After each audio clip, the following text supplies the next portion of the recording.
day should ever come that the love we found has gone, and the dreams we shared have drifted away. Though I know the golden sun still shines down on everyone, my cold world will never be the same. So I'll send a prayer. One day you'll see, someday you'll realize how everything you are, how everything you are to me.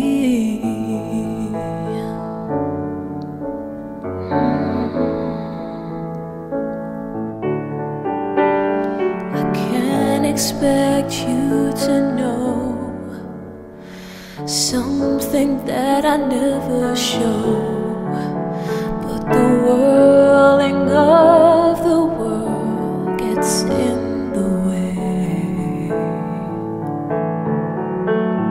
And it's not that I don't care, and it's not that I don't want to share, but some of these words are just too big to say. So I'll send a prayer. Someday you'll see, one day you'll realize. I'll send a prayer. Someday you'll see, one day you'll realize how everything you are, how everything you are to me. At this time, I have the honor to present to you Dr. Martin Luther King, Jr.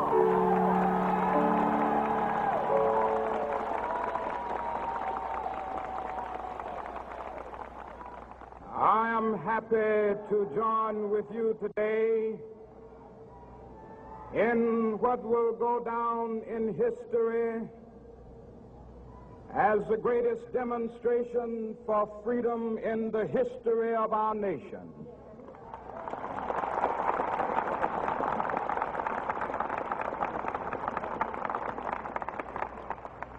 Five score years ago, a great American in whose symbolic shadow we stand today signed the Emancipation Proclamation.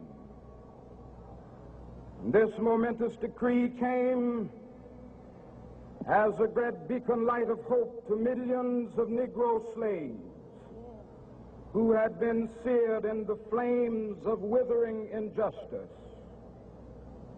It came as a joyous daybreak to end the long night of their captivity. But 100 years later, the Negro still is not free. 100 years later, the life of the Negro is still sadly crippled by the manacles of segregation and the chains of discrimination. 100 years later, the Negro lives on a lonely island of poverty in the midst of a vast ocean of material prosperity. 100 years later, The Negro is still languished in the corners of American society and finds himself in exile in his own land. And so we've come here today to dramatize a shameful condition. In a sense, we've come to our nation's capital to cash a check. When the architects of our republic wrote the magnificent words of the Constitution and the Declaration of Independence, they were signing a promissory note to which every American was to fall heir.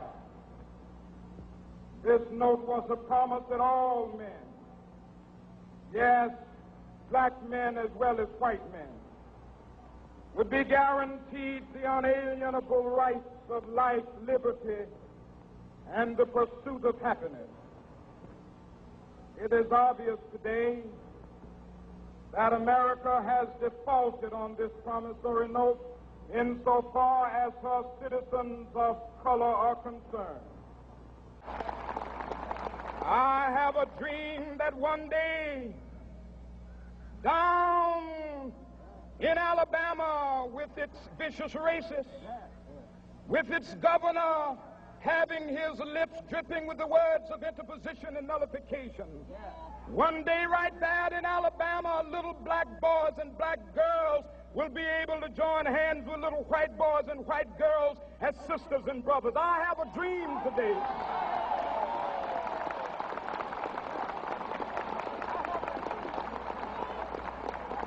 I have a dream that one day every valley shall be exalted, and every hill and mountain shall be made low, the rough places will be made plain, and the crooked places will be made straight, and the glory of the Lord shall be revealed, and all flesh shall see it together. This is our hope. This is a faith that I go back to the South with. With this faith, we will be able to hew out of the mountain of despair a stone of hope.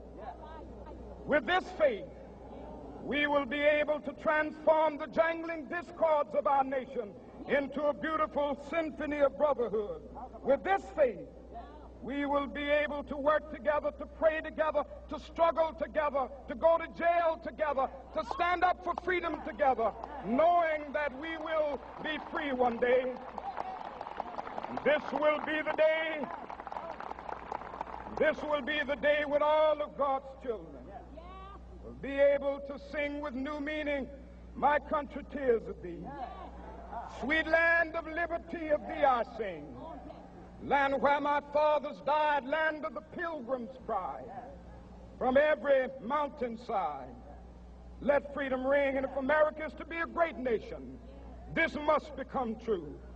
And so let freedom ring. From the prodigious hilltops of New Hampshire, let freedom ring. From the mighty mountains of New York, let freedom ring. From the heightening Alleghenies of Pennsylvania, let freedom ring. From the snow-capped Rockies of Colorado, let freedom ring. From the curvaceous slopes of California.